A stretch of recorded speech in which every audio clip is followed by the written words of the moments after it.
Takže ja vás zdravím. Ak ste sa rozhodli pre Drupal a Drupal 7, tak ste spravili veľmi dobre.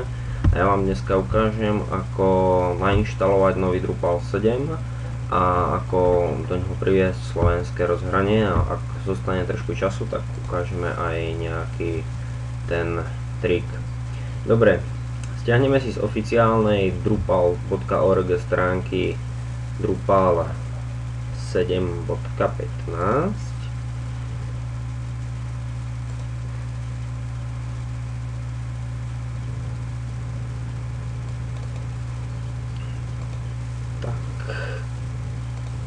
Rovno si ho aj rozbalím.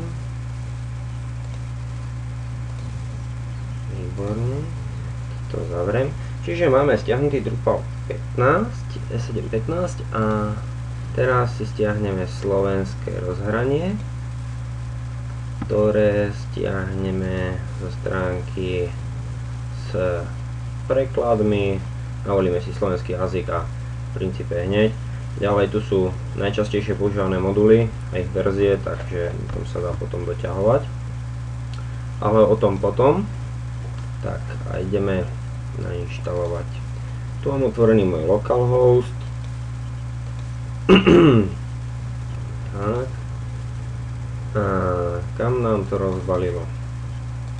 Sem.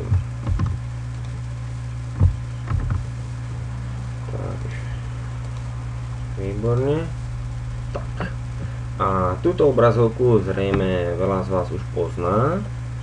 A ja vám poviem jednoduchý trik, ako to veľmi rýchlo oklikať bez zbytočných takých zdržaní.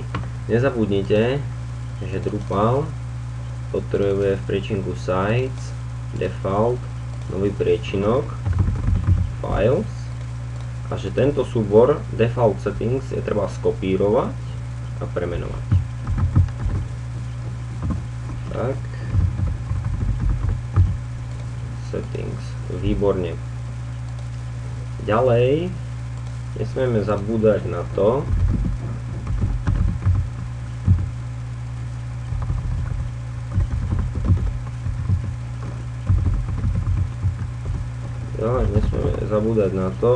že priečinky Files a súbor settings.php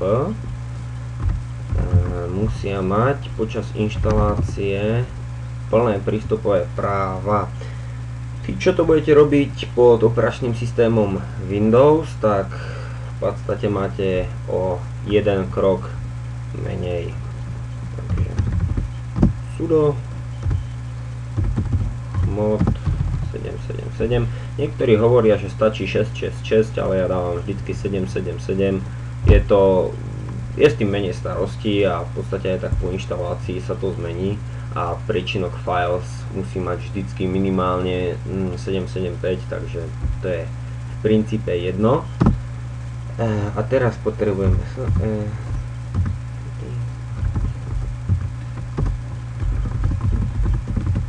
dáme heslo, overíme, všetko je v poriadku, takže môžeme sa pustiť do inštalácie.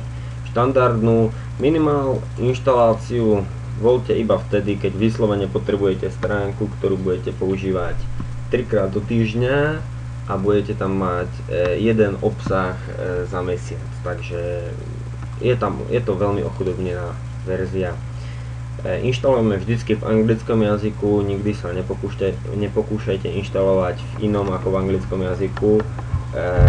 Robí to Garazdu aj na oficiálnych fórach, sú na to sťažnosti, ale robí to Garazdu a bohužiaľ zvykli sme si na to. Ďalej máme tu zvolenie databázy a ja budem inštalovať do PostgreSQL databázy. Ja si ju v rýchlosti vytvorím. Už tu nejakú Drupal databázu mám, tak si pozriem, že je v nej. To je niečo staré.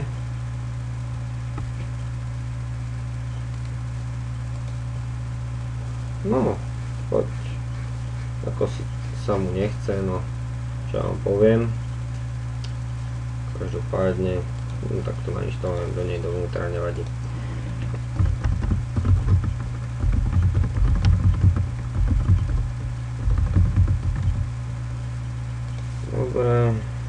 tým, že tu si môžete nastaviť prefix tabuliek.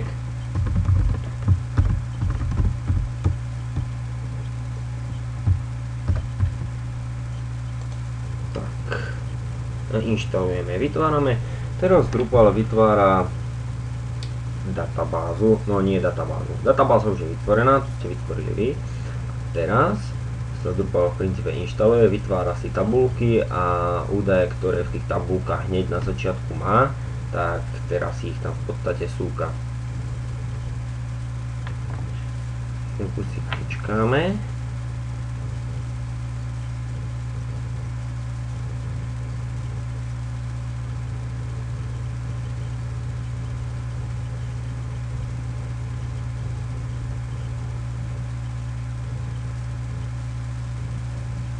Dobre, 100% je hotových a ideme si nakonfigurovať.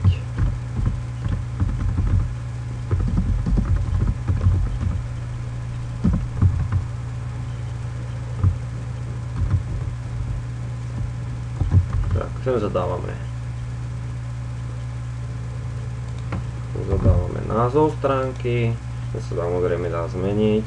E-mailovú adresu, to je e-mailová adresa, ktorá je defaultná a v podstate na to bude reagovať kontaktný formulár a tak. Ona sa samozrejme dá zmeniť. Všetko, čo sa tu nastaví, sa dá zmeniť.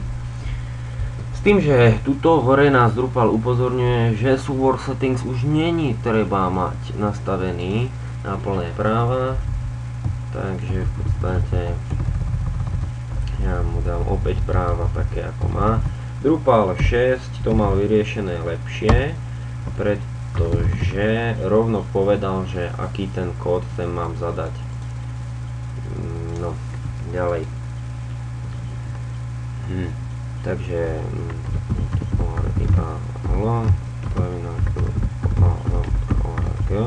pokiaľ to vyvíjate na lokálnosti, je úplne jedno, čo sem zadáte. User name, doporučujem admin.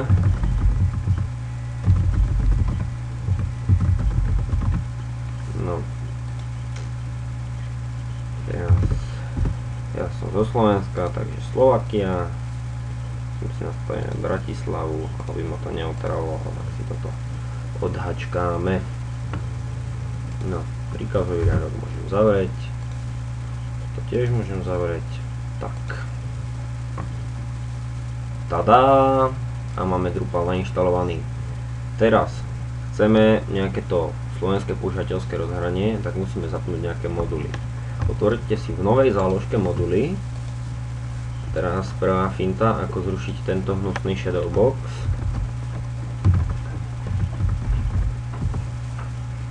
A je preč. Dáme si moduly a zapneme si moduly, ktoré potrebujeme. Ja doporučujem hneď vždycky zapínať kontakt. Kontaktný formulár sa hodí. Lokál, to je na preklad rozhrania jeho. Potom PHP filter, syslog, štatistiky sa tiež hodia a tým v podstate to je vybavené. Tak a teraz k samotnému slovenskému rozhraniu otvoríme si konfiguráciu. A dole máme regióny a jazyky. Tak, v jazykoch pridáme nový jazyk. Rovno ho môžeme nastaviť aj ako default language. Sice môže to niekedy spraviť problém, ale ja to robím rovno takto, lebo ide. A teraz preklad rozhrania a tu už vidíme, že je tu pridaný slovenský jazyk, avšak má 0% zadaných výrazov. Máme import a ten súbor, ktorý sme stiahli na začiatku, ten .po, ho mám tu, naimportujeme. Ten import trvá od operačného systému, to trvá od minúty do 10 minút. Už sa mi stalo, že sa mi importovalo rozhranie približne pol hodiny, pretože som mal vyskladený vlastný .po súbor si môžete tiež sami generovať, keď napríklad na localhoste vyvíjate nejaký veľký systém a keď ho prenášate na nejaký iný server, tak si vygenerujete rovno ten svoj PO súbor a rovno si celý ten svoj preklad hodíte na server, aby ste to nemuseli skladať z tých modulov ako na tom localhoste. No, takže čo chvíľa by nám to malo bliknúť, že sme alright.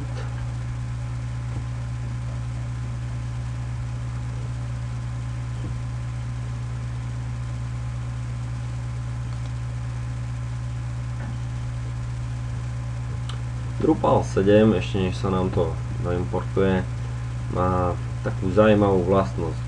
Snaží sa byť high-tech. Dajú sa tuto bloky upravovať pomocou týchto všelijakých nastavení a menu. Nedoporučujem to, koľkokrát to robí veľkú garázdu. Najjednoduchší spôsob a najrýchlejší hlavne je zrušiť všetko toto a nechať si takúto klasickú administračnú tému. Tak, a preklad je v slovenčine. Túto stránku už len obnovím, ale všetko v slovenčine. Tak, to by bolo na všetko. Veľa zdaru s Drupalom, očakávam nejaké komentáre k videu s nejakými otázkami, ak som niečo zle vysvetlil. Takže, dovidenia.